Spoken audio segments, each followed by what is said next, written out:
Саламатсыздарбы, урматтуу төраганын орун басары, урматтуу депутаттар. Жакын күндөрдө биздин кесиптештер жана белгилүү саясатчылардын камалышына көңүлүңүздөрдү бурам. Козголгон кылмыш иши боюнча бизде маалымат жок, үстүртөн такталбаган божомолдор эле. Кандай кине коюлуп турат, кандай далилдер бар, бизге белгисиз. Бирок камалгандардын бири Жээнбеков Асылбек Шарипович Жогорку Кеңештин 2 чакырылышында төрага болуп эмгектенди эле. Бабанов Өмүрбек Токтогулу чөкмөттү башкарды. 2017 жылы президенттик шайлоодо 600 миңге жакын добушка ээ болду. Зулпукаров Төрөбай Закирович Жогорку Кеңештин төрагасынын орун басарын болуп эмгектенди. Үчөө тең салмактуу саясатчылар кадыр баркка ээ болгон, кичи мекендеринде чоң колдоого ээ болгон саясатчылар, инсандар. Келечекте бүгүн буларга коюлуп жаткан кинелер такталабы, такталбай алса кандай болот?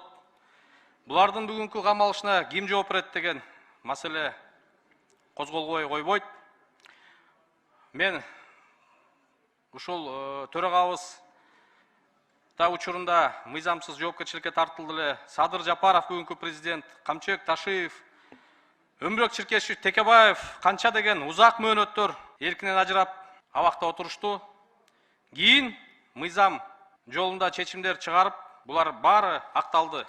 Бирок бир дагы сот, бир дагы тергөөчү жоопкерчиликке тартылган жок. 100 деген саясатчылар бир топ жылдар, бир топ айлар эркинен ажыратылып, 10 миң деген адамдар мыйзамсыз үстүнөн иш козголуп, алар дагы абакта отуруп чыгышты.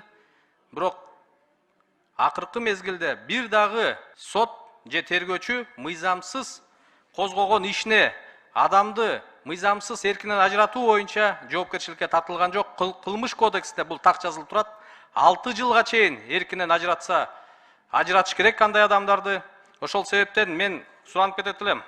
Бул адамдар боюнча баш коргоо чарасын өзгөртүп, үй камагына чыгарып, эгерде күнөөсү болсо, булар жоопкерчиликке тартылбасын дегенден мен алысмын.